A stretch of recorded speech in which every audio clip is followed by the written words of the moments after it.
Untuk Anda yang ingin membuat toko online Anda sendiri tanpa perlu pusing, tanpa hal teknis, maka ini adalah podcast yang harus Anda dengarkan sampai selesai.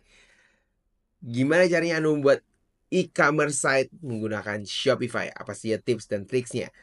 Shopify adalah salah satu platform e-commerce yang mungkin salah satu yang paling besar di dunia saat ini karena mereka bisa digunakan dengan mudah dan cepat.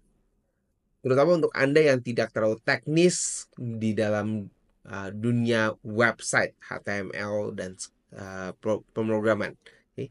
Saat ini sudah lebih dari 4 juta bisnis di dunia menggunakan Shopify, maka ini adalah alasan yang tepat untuk Anda menggunakan Shopify untuk bisnisnya Anda.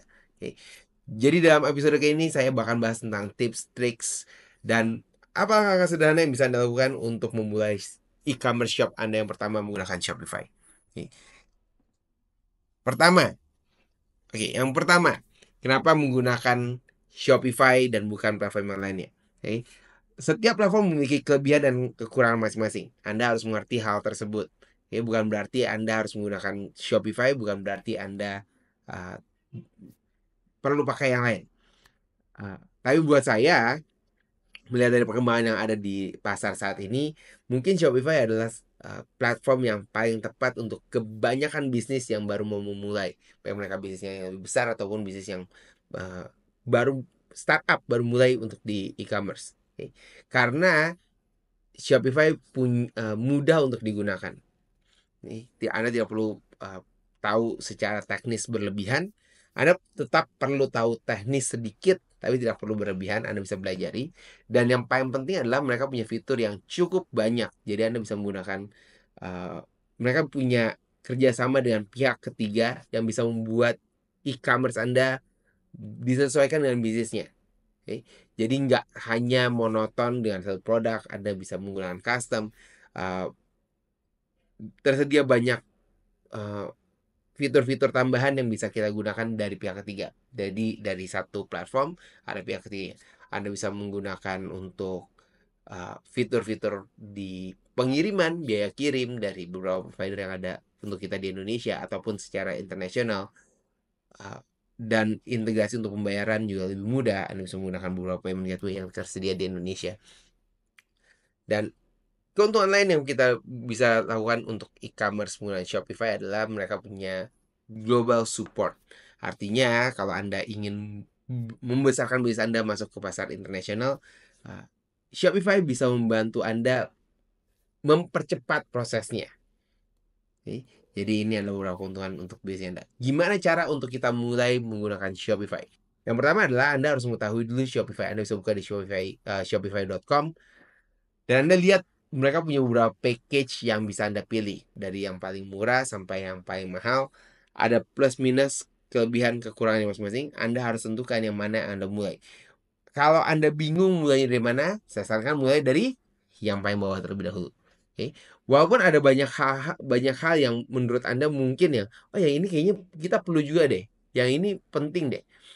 Goalsnya adalah Anda memiliki e-commerce terlebih dahulu dan e-commerce tersebut bisa digunakan. Oke, bisa digunakan untuk melakukan transaksi dan yang lainnya. Salah satu keuntungan yang menggunakan Shopify adalah Anda bisa melakukan upgrade dan downgrade dengan relatif lebih mudah dan cepat sehingga Anda tidak perlu khawatir tentang perubahan-perubahan yang perlu dilakukan dalam website Anda. Oke. Setelah Anda daftar untuk awal, Anda bisa melakukan free trial. Anda bisa memilih template dan desain yang sesuai dengan bisnisnya Anda. Jadi mereka punya template desain yang berbayar ataupun yang gratis. Apa keuntungannya, apa kekurangannya? Tentu saja kalau yang berbayar, Anda harus bayar, bukan kekurangan, bayar bukan kekurangan, tapi Anda akan punya toko yang lebih unik dibandingkan dengan yang lain. Namun bukan berarti Anda terpaku dengan desain yang berbayar saja atau yang gratis saja. Anda juga bisa melakukannya secara custom. Kapan kita menggunakan custom, berbayar atau yang gratis? Tergantung dari bisnis Anda dan bagaimana Anda memiliki visi dari toko online yang Anda punya. Oke. Salah satu keuntungan yang saya suka dengan menggunakan Shopify adalah kita bisa merubahnya kapanpun kita perlukan untuk melakukan perubahan. Oke, jadi Anda tinggal berubah tentang tampilannya. Oke. Setelah Anda memilih untuk tampilannya, Anda bisa mulai memasukkan produknya Anda. Berapa banyak produk yang Anda miliki, dibilangnya adalah SKU. Anda bisa masukkan deskripsi, foto, gimana Anda menampilkan fotonya, dan harga dari produk tersebut. Oke. Nah, salah satu bagian yang penting adalah Anda membuat kategori yang tepat untuk bisnisnya Anda. Nah, bagian ini Anda perlu stop sedikit sebelum Anda lanjutkan dalam pembuatan e-commerce-nya. Anda bikin kategori plannya di luar dari platform. Oke, ini akan sangat memudahkan Anda untuk membuat kategori dari produknya Anda. Oke. Uh, dan terakhir, Anda tinggal mengatur metode pembayaran dan pengiriman. Secara dasar, dari Shopify untuk biaya pembayaran, untuk akun pembayarannya, mereka punya yang manual seperti bank transfer di platformnya. Oke. Namun untuk kita di Indonesia, kalau kita ingin menggunakan QRIS, kartu kredit, virtual account, Anda perlu pihak ketiga. Ada beberapa pihak ketiga yang bisa kita gunakan di Indonesia. Ada Mitrans, uh, Sendit, dan banyak provider lain, Duitku, yang bisa kita gunakan untuk di Shopify platform. Jadi Anda hanya perlu tambahin fitur tambahan di situ. Dan untuk pengiriman, Anda juga bisa memilih yang sesuai dengan bisnisnya Anda. Oke, kalau Anda ingin menggunakan live untuk ojek online misalnya, Anda bisa pilih dari tools tambahan yang bisa digunakan, atau Anda ingin menggunakan yang banyak digunakan JNE, si cepat dan lainnya, Anda menggunakan platform fitur tambahan untuk pengiriman. Nah, semudah itu Anda membangun Shopify e-commerce. Namun bukan berarti setelah selesai tokonya jadi langsung banyak yang beli. Enggak. Anda perlu mengaturnya untuk membuat toko online Anda menjadi lebih banyak dikunjungi. Apa yang kita gunakan? Anda bisa melakukan optimasi toko online Anda di awal. Ada tools khusus yang digunakan di Shopify. Gunanya adalah supaya toko Anda bisa mulai tampil pada saat orang-orang mencari produk yang berhubungan dengan bisnis Anda. Di dunia umum, di dunia digital marketing, kita menggunakan teknik yang namanya SEO, Search Engine Optimization. Nih, untuk membuat Shopify Anda bermanfaat lebih banyak, juga Anda perlu menambahkan beberapa aplikasi pendukung, seperti misalnya untuk email marketing, chat dengan pelanggan, untuk upselling, dan masih banyak fitur lainnya.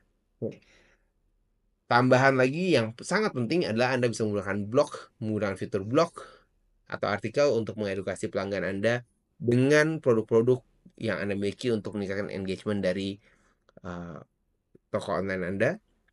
Dan selalu pantau analytics dari Shopify Anda, karena di sini Anda bisa melihat berapa banyak pengunjung yang datang ke website Anda, berapa banyak konversi yang terjadi, dan apa saja produk yang terlaris. Oke. Jadi untuk Anda yang mau membangun e-commerce menggunakan Shopify, ini adalah salah satu langkah penting yang bisa Anda gunakan di tahun depan 2025. Solusi Shopify adalah solusi yang paling cepat dan efektif dan efisien untuk Anda yang ingin memulai pembangunan e-commerce untuk bisnisnya Anda. Uh, Anda tinggal perlu pilih temanya, tambahkan produk, dan mengatur pembayaran serta pengiriman. Oke, uh, gunakan fitur tambahan seperti aplikasi pendukung untuk SEO, email marketing, dan yang lainnya untuk meningkatkan performa tokonya Anda. Apabila Anda ingin mendapatkan informasi tambahan atau resource tambahan, Anda bisa cari di deskripsi dari episode kali ini. Dan kalau Anda punya pertanyaan gimana cara membangun e-commerce yang baik untuk bisnis Anda bisa hubungi saya atau tim untuk membantu bisnis Anda berkembang menggunakan online e-commerce. Sekian dulu podcast kali ini, kita akan bertemu dalam episode yang lainnya.